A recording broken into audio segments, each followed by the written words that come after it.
Welcome to my channel. അപ്പോൾ എൻ്റെ video ആദ്യമായിട്ടാണ് കാണുന്നതുണ്ടെങ്കിൽ ലൈക്ക് ചെയ്ത് സബ്സ്ക്രൈബ് ചെയ്യണേ. അപ്പോൾ ഇന്നൊരു കുട്ടി കുക്കിംഗ് വീഡിയോ ആണ് കേട്ടോ.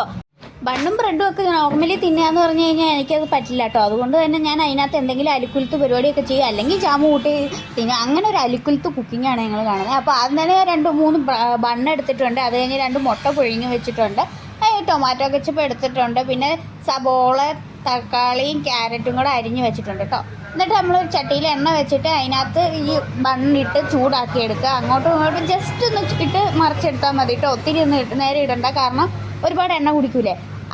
അതെല്ലാം വറുത്തെടുത്ത് കഴിഞ്ഞിട്ട് ഒരു ചട്ടി വെച്ചിട്ട് ഞാൻ അതിൻ്റെ അകത്തേക്ക് ഇച്ചിരി എണ്ണ ഒഴിച്ച് കൊടുക്കുന്നുണ്ട്.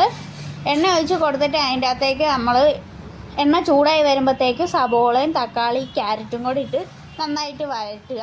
അത് നന്നായിട്ട് ഉപ്പിട്ട് കൊടുത്തിട്ട് നന്നായിട്ട് ഇളക്കുന്നുണ്ട്. തീ കുറച്ച് വെച്ചിട്ട് നമുക്ക് അത് നന്നായിട്ട് വരലാൻ വേണ്ടിയിട്ട് വെക്കാം. അത് കഴിഞ്ഞിട്ട് ഞാൻ മുട്ട എടുത്തിട്ടുണ്ട് കേട്ടോ. മുട്ടയുടെ തോട് പൊളിച്ചിട്ട് നമുക്കത് അരിയണം. അത് ഞാനിവിടെ അരിഞ്ഞതിൽ ഇച്ചിരി വലുപ്പം കൂടുതലുണ്ട്. കുഞ്ഞായിട്ട് അരിയുന്ന കേട്ടോ ഏറ്റവും നല്ലത്. അപ്പം ഞാൻ മുട്ട നന്നായിട്ട് തോടൊക്കെ പൊളിച്ചെടുക്കുന്നുണ്ട് കേട്ടോ.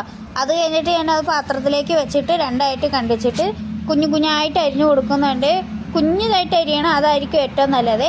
അത് നന്നായിട്ട് അരിഞ്ഞു കൊടുക്കുന്നുണ്ട്. അപ്പോഴത്തേക്കും നമ്മുടെ സബോള സെറ്റ് ആകുന്നുണ്ട്. നമ്മൾ മസാലയ്ക്ക് വേണ്ടിയിട്ട് വെച്ചിട്ടുള്ള സബോളയും തക്കാളിയൊക്കെ നന്നായിട്ട് വഴന്നിട്ടുണ്ട്. നമുക്കിനി അതിനകത്തേക്ക് ലേശം മഞ്ഞൾപ്പൊടി ഇട്ട് കൊടുക്കാം. മഞ്ഞൾപ്പൊടി ഇഷ്ടമുണ്ടെങ്കിൽ ഇട്ടാൽ മതി, ഇല്ലെങ്കിൽ വേണ്ട. ഞാൻ ലേശം മഞ്ഞൾപ്പൊടി ഇട്ട് കൊടുക്കുന്നുണ്ട്. അത് കഴിഞ്ഞിട്ട് ലേശം കുരുമുളക് പൊടി ഇടുന്നുണ്ട് കേട്ടോ.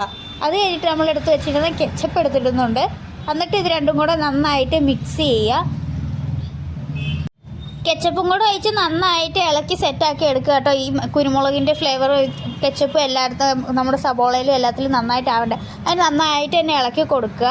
അത് കഴിഞ്ഞിട്ട് നന്നായിട്ട് ഇളക്കി അത് സെറ്റായി കഴിയുമ്പോഴത്തേക്ക് നമുക്ക് വേണമെന്നുണ്ടെങ്കിൽ കുറച്ചും കൂടെ കെച്ചപ്പ് ആഡ് ചെയ്ത് കൊടുക്കുക. എനിക്ക് ആവശ്യത്തിനുള്ളത് ഞാൻ ആഡ് ചെയ്തിട്ടുണ്ട് കേട്ടോ. എനിക്ക് കെച്ചപ്പിൻ്റെ ഫ്ലേവർ ഇഷ്ടമാണ്. അത് ഇഷ്ടമില്ലാത്തവരാണെങ്കിൽ ലേശം കുറച്ച് ഇട്ടാലും മതി. അത് കഴിയുമ്പോൾ നമ്മൾ അരിഞ്ഞ് വെച്ചേക്കുന്ന മുട്ട നമ്മൾ ഇട്ട് കൊടുക്കുന്നുണ്ട്. മുട്ടയും കൂടെ ഇട്ട് നന്നായിട്ട് ഇളക്കി ഇത് എല്ലാം കൂടെ നന്നായിട്ട് മിക്സ് ചെയ്ത് എടുക്കുക. നന്നായിട്ട് തന്നെ മിക്സ് ചെയ്യുക കേട്ടോ. എല്ലാം മുട്ടയും നമ്മളെ മസാല എല്ലാം കൂടെ നന്നായിട്ട് മിക്സ് ആവണം.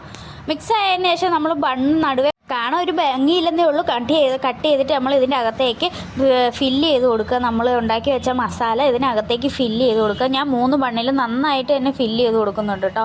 3 ബണ്ണിലും നന്നായിട്ട് ഫില്ല് ചെയ്ത് കൊടുത്തു കഴിഞ്ഞിട്ട് ബാലൻസ് വന്നത് ഞാൻ ആ പ്ലേറ്റിൻ്റെ സൈഡിലേക്ക് തന്നെ വെച്ചിട്ടുണ്ട്. നമുക്ക് ഇനി ഇത് ഫില്ലൊക്കെ ചെയ്ത് കഴിഞ്ഞിട്ട് ഞാൻ ഒരു ഗ്ലാസ് കാപ്പി തിളപ്പിച്ചിട്ടുണ്ടായിരുന്നു. ആ ഒരു ഗ്ലാസ് കാപ്പിയും കൂടെ എടുത്തിട്ടുണ്ട്. എന്നിട്ട് നമുക്ക് പോയി കഴിക്കാം.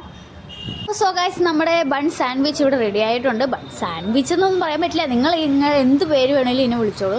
നമുക്ക് വേണമെങ്കിൽ സാൻഡ്വിച്ചിൻ്റെ കസിനൊക്കെ ആക്കാം. അപ്പോൾ നമുക്ക് ടേസ്റ്റ് ചെയ്ത് നോക്കിയാലോ. ഞാൻ എടുക്കുന്നുണ്ട്.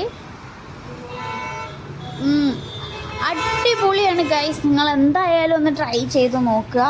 എനിക്ക് ഒരുപാട് ഇഷ്ടപ്പെട്ടു ഇതിൻ്റെ ടേസ്റ്റ്. നിങ്ങൾക്ക് ഒരുപാട് എണ്ണ വേണ്ട, ബണ്ണിൽ ഒരുപാട് മുരിച്ചെടുക്കുന്നത് ഇഷ്ടമില്ല എന്നുണ്ടെങ്കിൽ പാനിൽ ചെറുതായിട്ട് എണ്ണ ഒഴിച്ചിട്ട് അത് ജസ്റ്റ് ഒന്ന് അങ്ങോട്ടും ഇങ്ങോട്ടും തിരിച്ചിട്ട് ചൂടാക്കി എടുത്താൽ മാത്രം മതി കേട്ടോ. അപ്പോൾ അടിപൊളിയാണ്. നിങ്ങൾ എന്തായാലും ഒന്ന് ട്രൈ ചെയ്ത് നോക്കുക.